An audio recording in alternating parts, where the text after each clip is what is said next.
En ce 1er avril, on aurait pu vous faire une vidéo méga troll, mais à la place, pour ceux comme moi qui aiment pas trop cette date et se faire avoir en règle générale, on va plutôt vous raconter 5 faits marquants du Grand Prix du Brésil 2001 qui s'est couru il y a 23 ans, jour pour jour. C'était un 1er avril et vous allez voir qu'il y a un peu de troll aussi quand même.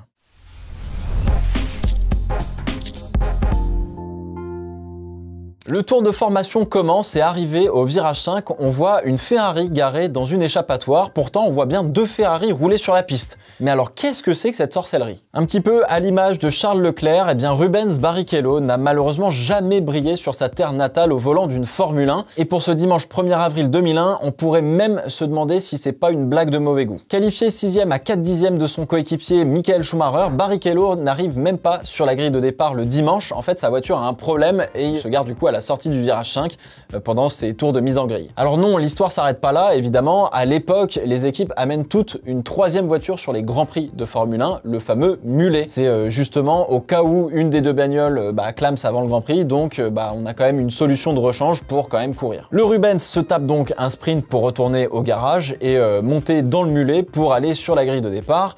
Alors à l'époque, il n'y a pas, je crois, de parc fermé, donc on peut faire tous les réglages qu'on veut, on peut tout ajuster ce qu'on veut, etc. Mais dans le temps imparti avant le départ, tu peux pas retrouver la voiture que tu voulais exactement.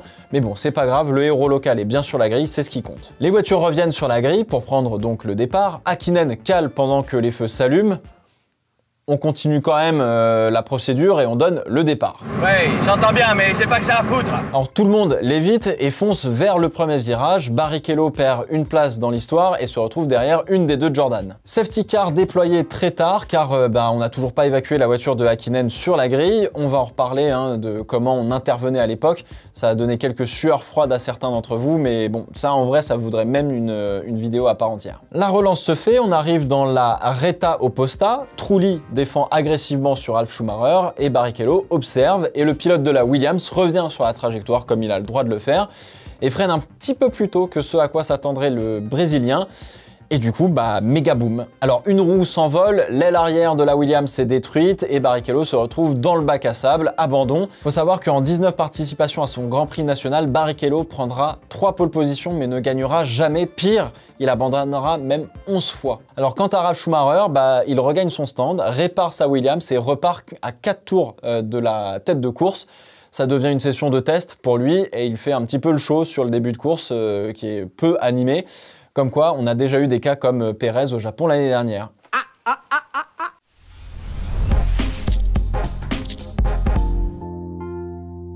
En ce début de saison 2001, car oui, à l'époque, le GP du Brésil est la 3e manche de la saison, on a un petit nouveau qui arrive tout droit des États-Unis, où il a brillé notamment en Champ Car. Il s'appelle Juan Pablo Montoya. Oh dear. Son coéquipier Ralf Schumacher prend donc un mauvais envol, on l'a déjà vu, sur la grille et le Colombien se hisse en P2 derrière Michael Schumacher. Et à la relance, le pilote Williams fait parler la vitesse de pointe et surtout le V10 BMW qui à l'époque est l'un des plus puissants de la grille sur la F1 et vient faire un frein magistral au triple champion du monde, Michael Schumacher. Alors Montoya se laisse glisser gentiment et emmène même Schumacher complètement sur l'extérieur et l'empêche finalement de croiser ou de pouvoir riposter. C'est assez agressif, mais tout à fait fair play selon le pilote Ferrari. Ça fait plaisir en vrai. Derrière, Montoya va réussir avec sa vitesse de pointe à se protéger de Schumacher qui est plus rapide dans le secteur 2, qui est un secteur qui est plus sinueux. Schumacher se replie donc sur une stratégie pour pouvoir essayer de faire quelque chose et s'arrête au tour 24 pour tenter de provoquer une réaction chez Williams. Il part donc sur une stratégie à 2 arrêts, mais ça flanche pas chez le Colombien. On reste en piste et on a encore pas mal d'essence. Alors plus de 10 tours passent et Montoya tient le rythme en pneus usés pendant que dans le peloton, on a un Jos Verstappen qui se bat avec Fisichella et il voit revenir derrière eux le Colombien à vitesse grand V. Alors globalement, ils sont 3 à tenir un rythme à peu près similaire, Montoya, Schumacher et Coulthard.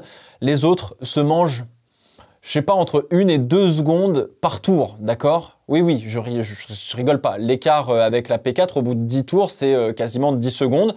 Et 13 pour le reste du peloton, minimum encore une fois. Donc, vous plaignez plus jamais que « Oh là là, les écarts en F1 cette année, ils sont trop grands, gna gna gna, il y a 0 bataille et tout. »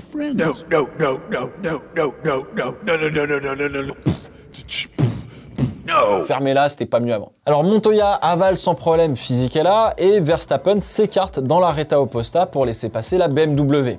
Le néerlandais revient sur la trajectoire, normal, il se met derrière Montoya, mais il loupe son freinage au virage 4 et décolle sur la BMW, arrachant l'aile arrière et une partie du train arrière. Et lui, son train avant, abandon du leader de la course. Oh shit. Alors Montoya était donc en lice pour remporter sa première victoire au bout de son seulement 3e Grand Prix de Formule 1. Ça fait donc deux Williams qui pouvaient prétendre à de gros points ce week-end, qui finalement vont faire un 0 pointé. Alors surprenamment, le Colombien a été plutôt calme sur cet accrochage en sortant de la voiture. Pour ce qui est de l'intervention, pas de safety car, simplement un double drapeau jaune, avec un tracteur dans le bac à sable et des commissaires placés un petit peu partout, voilà. L'ambiance des années 2000, quoi. What do you mean? Encore une fois, ça pourrait faire l'objet d'une vidéo à part entière et c'est presque même un débat un peu philosophique, mais on n'avait pas le même rapport au danger à cette époque qu'aujourd'hui, et même dans les années 70, etc. Et le coup du double drapeau jaune et du tracteur, etc. Mais c'est normal, quoi. Mais encore une fois, on va garder ce sujet pour une autre fois, vous me direz dans les commentaires si ça vous intéresse.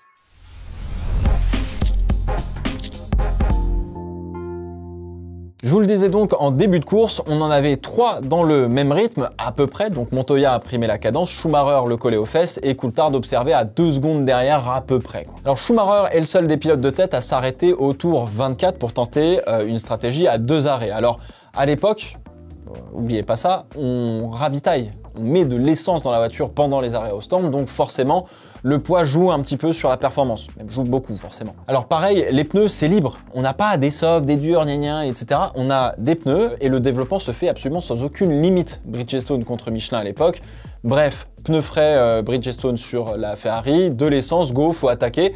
Mais ça revient pas nécessairement comme il faut et il faut se frayer aussi un chemin dans le trafic et ça c'est pas facile. Alors du coup Montoya out, Coulthard hérite entre guillemets de la tête puisque lui il allonge son relais et il s'arrête du coup au tour 39 essence et nouveaux pneus, mais voilà la pluie. Alors c'est pas juste quelques gouttes, il y a un déluge tout simplement et c'est un petit peu comme Sochi 2021 si vous vous rappelez. Un tour trop tôt c'est pas ouf, un tour trop tard c'est plouf. Alors magie de l'overcut et du trafic, Coulthard ressort juste devant Schumacher et prend la tête du Grand Prix une bonne fois pour toutes. Le plan a fonctionné, Ferrari n'a pas réussi son coup de faire 2 arrêts. Une nouvelle chasse commence du coup pour le Baron Rouge. Quelques tours plus tard, les cordes tombent sur le dernier virage du circuit, tout le monde commence à rentrer, c'est un petit peu le cafouillage dans les stands. Villeneuve bloque Panis alors qu'il se bat pour la P5 en piste. On ne sait pas si on met des intermédiaires, si on met des full wet, les gens sont pas vraiment prêts dans les stands. Schumacher rentre à son tour et met des intermédiaires. Coulthard continue, un tour de plus et se fait mais littéralement déposer par plein de voitures qui sont en pneus conditions humides, donc wet ou intermédiaires. Mais il rentre et se calque sur Schumacher. Pneus intermédiaires, c'est le tour de trop, Schumacher passe devant Coulthard. Mais Schumacher mord la ligne blanche à l'extérieur du virage 4, part en tête à queue, Coulthard revient juste derrière, mais c'est pas assez pour dépasser l'Allemand. Mais grâce à une voiture mieux réglée pour la pluie, eh oui, pour Coulthard, eh bien Coulthard prend l'avantage dans un magnifique dépassement dont on va parler et repasse en tête. Alors du coup, Michael Schumacher ne le reverra plus de la course et partira même à la faute dans le virage 7 par exemple. Je crois qu'il a fait 2 fautes, il me semble, sans graves conséquences. Il a fait un petit tour dans le bac à gravier, il est revenu. Victoire donc de David Coulthard qui n'a fait aucune erreur, à part peut-être la stratégie d'être rentré un tour trop tard pour les pneus au moment de la pluie. Le reste a été parfait, contrairement à Ferrari où ça a un peu galéré. Alors Ferrari a tenté une stratégie pour passer Montoya trop rapide en ligne droite, qui finalement s'est retourné un petit peu contre eux à cause du trafic, et Schumacher est parti donc 2 fois à la faute, fait assez rarissime tellement on connaît la maîtrise de l'Allemand, particulièrement sous des conditions humides. Alors Coulthard met fin à 6 victoires consécutives de Schumacher en ce début de saison, c'est pas rien.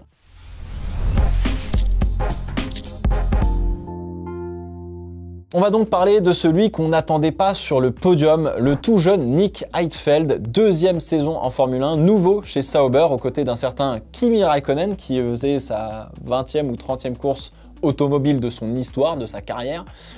Bref, le jeune Allemand a 24 ans et c'est l'un des plus jeunes sur la grille. Il arrive à placer sa Sauber à la 9e place en qualif, un petit peu plus d'1 dixième devant son coéquipier et 2 dixièmes derrière les Jordan. Alors faut dire qu'ils peuvent pas vraiment faire mieux, devant ça reste des grosses écuries à part peut-être Jordan où c'est vraiment les outsiders qui font beaucoup avec pas grand chose.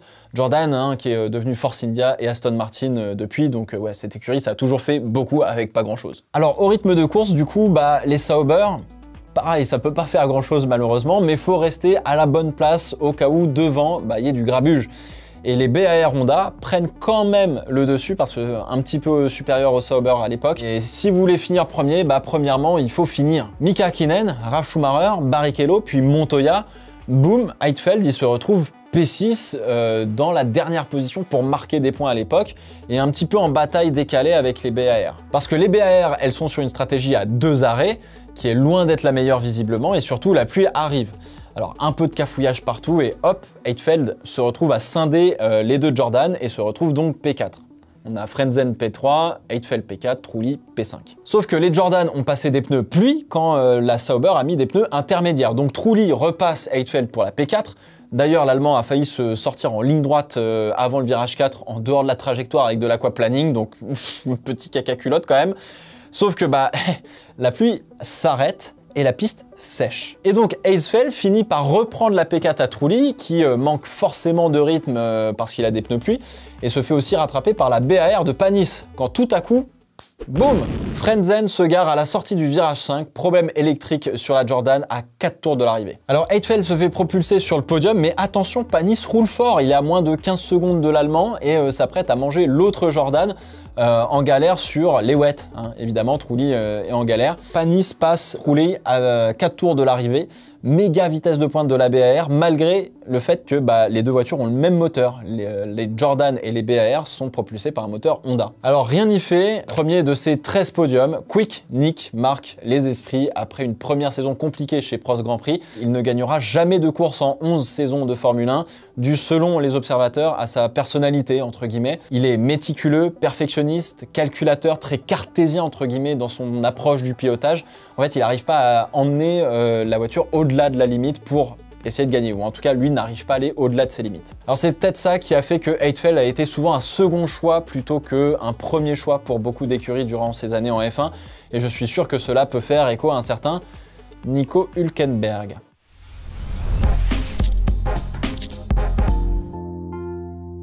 Alors tout le monde, ou presque, connaît ce fameux double dépassement d'Hakkinen sur Schumacher dans la ligne droite Kemmel à Spa après le Raidillon en 2000.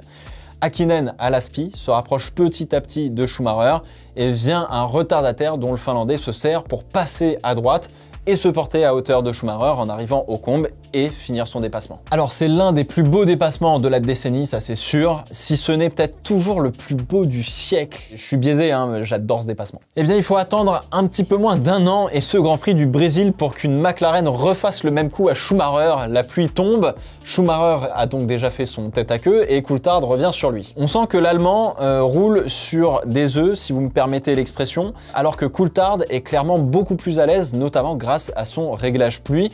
Il revient sur la ligne droite de départ arrivée comme une fusée et Schumacher, encore un petit peu loin, reste sur la trajectoire extérieure pour patienter et voir ce que la Minardi devant lui va faire parce que là, c'est un peu tendu. Alors oui, il y a des drapeaux bleus et tout, mais faut se battre avec les éléments. Il en faut pas plus à Coulthard, la Minardi, elle est milieu de piste, lui il décide de freiner tard et de plonger à l'intérieur et de manger les deux voitures d'un coup sec dans le virage 1 et ressort devant Schumacher qui, une fois de plus, s'est fait avoir. Alors la manœuvre n'est pas spécialement complexe dans sa construction, mais elle demande une exécution parfaite, sinon il y a 3 voitures au tas, et elle est aussi possible par l'indécision ou la trop grande prudence entre guillemets de Schumacher qui ouvre totalement la porte à l'intérieur. Alors quant à la Minardi, elle était très bien placée, juste en dehors de la trajectoire pour pas être sur la partie gommée, donc très glissante au moment du frein.